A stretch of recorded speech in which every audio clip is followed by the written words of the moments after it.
Bonjour, nous allons nous intéresser à la deuxième partie du cours sur les lumières colorées et puis les sources de lumière. Donc on va s'intéresser aux sources de lumière aujourd'hui et puis on parlera un peu des corps chauffés, ce qu'on appelle aussi le rayonnement du corps noir, puis la loi de Wien, que vous avez déjà vu en fait l'an passé. Voilà, pour les sources de lumière colorée.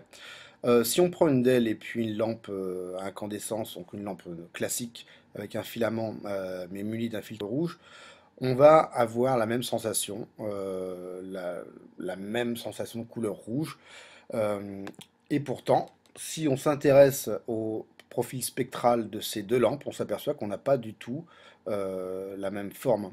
Donc le profil spectral, c'est tout simplement l'intensité lumineuse euh, émise par la source en fonction des longueurs d'onde des radiations qui sont émises. Donc on va avoir en ordonnée l'intensité lumineuse et puis en abscisse toutes les longueurs d'onde des radiations. Alors, petite remarque, c'est que on en a déjà parlé un peu l'an passé, mais en physique, les couleurs vont pas être définies par le nom rouge, bleu, vert, etc. Mais on va les caractériser par ce qu'on appelle la longueur d'onde, qu'on note lambda. Euh, pour tout ce qui est lumière, les radiations lumineuses sont aussi appelées radiations électromagnétiques. Alors la longueur d'onde lambda est exprimée en nanomètres. Et en fait, on va pouvoir distinguer deux types de sources. Les sources qui vont émettre plusieurs radiations, donc ce qu'on va appeler des lumières polychromatiques. Alors on peut avoir la lumière du soleil, hein, si on sait que c'est un spectre continu dans le domaine visible, en tout cas entre le bleu et le rouge. La lampe à hydrogène qui n'avait que quelques raies en fait, mais à partir du moment où on avait plusieurs radiations émises, on peut la considérer comme étant polychromatique. Et puis d'un autre côté, on va avoir les sources de lumière monochromatiques. Alors vous en connaissez, bah, la première c'est la diode. On s'aperçoit qu'elle émet principalement dans le rouge. On a un gros pic sur la longueur d'onde qui caractérise le rouge. Les rayons laser, on sait que c'est la lumière aussi monochromatique. Alors maintenant, comment on peut reconnaître la nature d'une source? Bah, premièrement, c'est que toutes ces sources, on va les classer dans deux familles. On va avoir les sources à luminescence et puis les sources à incandescence. Alors, je ne sais pas si vous vous rappelez du profil spectral de la lampe à hydrogène. Je vais essayer de faire un petit stop. J'ai mis juste en bas le spectre que vous aviez déjà vu l'an passé du spectre à hydrogène. Donc en fait, le spectre d'émission de l'hydrogène possède plusieurs raies, comme on peut le voir, mais il y en a deux principales, qui est une qui est émise dans le rouge et l'autre dans le bleu. Donc c'est ce qu'on voit en fait sur le profil spectral. Et on s'aperçoit de quoi? Que c'est un spectre qui est discontinu. Maintenant, si. Alors, j'ai mis la petite vidéo d'un élève qui prenait le profil spectral de la lumière du jour. Si on prend le profil spectral de la lumière du soleil, ou alors le profil spectral d'une lampe à incandescence, on s'aperçoit que on a un spectre qui est parfaitement continu. Alors, ce que j'ai essayé de me rajouter sur ces spectres, parce qu'on voyait qu'on avait comme des petits pics, c'est en tout cas la forme générale du spectre que j'ai repassé en rouge et puis en mauve pour la lampe à incandescence. Évidemment, on s'aperçoit aussi qu'on a un maximum d'intensité. Et ce maximum d'intensité, on va l'associer à la longueur d'onde qui correspond à ce maximum qu'on va appeler lambda max. Dans ces deux cas, on s'aperçoit qu'on a un spectre, enfin ou des spectres qui sont continus. Donc voilà, on peut conclure sur la reconnaissance des différentes sources. Donc les sources à incandescence, elles sont caractérisées par un profil spectral qui est continu.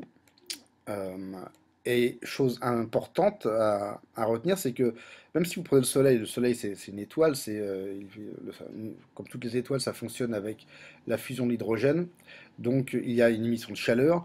Si on prend le filament d'une lampe, ben, il est chauffé quand on fait passer un courant électrique. Si on commence à faire un barbecue et qu'on fait chauffer du charbon, euh, on va avoir en tout cas émission de lumière. Donc à chaque fois, ce sont des sources qui émettent de la lumière parce qu'elles ont été chauffées. Maintenant, si on prend les sources à luminescence, bah, elles sont caractérisées par un profil spectral qui est discontinu. Je prends le cas de la lampe à hydrogène, par exemple. On ne fait pas chauffer les atomes d'hydrogène. On n'apporte pas de la chaleur. Par contre, qu'est-ce qu'on apporte dans la lampe? On apporte une différence de potentiel, en fait. Ce qu'on appelle un arc électrique. Et en fait, on ne fait que exciter les atomes qui commencent à bouger plus vite. Et en bougeant plus vite, vont émettre de la lumière. Mais euh, on ne chauffe pas les atomes d'hydrogène pour qu'ils émettent de la lumière. Et alors, évidemment, après la lampe à hydrogène, elle est chaude, hein, tout simplement parce que les atomes se déplacent vite, etc. Ils sont excités. Mais la production de lumière n'est pas due à un échauffement des atomes d'hydrogène. Alors voilà, est-ce qu'il y a une relation pour les corps chauffés entre les radiations qui sont émises et puis la température? Donc c'est ce qu'on va aussi appeler plus tard le rayonnement du corps noir. J'ai montré une photo d'un morceau en fer, un morceau de métal en fer qui est chauffé. Alors on va s'apercevoir que quand on chauffe au début, il va commencer à émettre de la lumière rouge, et puis si on chauffe un peu plus, il va commencer à émettre du vert, puis du bleu. C'est la raison pour laquelle un morceau de fer qui est très très chaud va avoir une apparence blanche. Donc, il y a bien une relation entre la température à laquelle on va chauffer un corps et puis le profil spectral de ce corps chauffé, donc c'est-à-dire des radiations émises par ce corps. Donc voilà, euh, c'est ce qu'on appelle le rayonnement du corps noir qui a été beaucoup étudié par des gens comme Planck, énorme physicien, et puis Wien. Alors voilà, je vous mets deux profils spectraux. Le premier, c'était celui de la lampe à incandescence. On repère que pour cette longueur d'onde maximale, on a une intensité maximale. Et en fait, j'ai mis juste à côté un profil spectral qui correspond pour une même source, donc le même objet qu'on va chauffer, donc les différents types de profils spectraux qu'on peut avoir selon la température de la source. Et on s'aperçoit que en fait, plus la source est chauffée, plus la température augmente, plus la longueur d'onde maximale qui correspond à l'intensité maximale se déplace vers les petites longueurs d'onde. Donc plus la température augmente, plus le lambda max diminue. Maintenant, c'est Wien qui a établi cette relation, la fameuse loi de Wien, qui permet de pouvoir retrouver la température d'un objet en fonction de la longueur d'onde maximale émise. Alors, il y a deux formules selon qu'on va prendre la température en degrés Celsius ou alors en Kelvin. Le Kelvin, c'est en fait l'unité fondamentale de température, même si le Celsius est utilisé dans bien des cas en chimie, le Kelvin reste l'unité fondamentale. Donc voilà, la température, si on la prend en Kelvin, est égale à une constante divisée par la longueur d'onde lambda max, avec lambda max en nanomètres. Voilà pour la fin du chapitre 3 et la fin de la deuxième partie sur les sources de lumière colorée. Au revoir.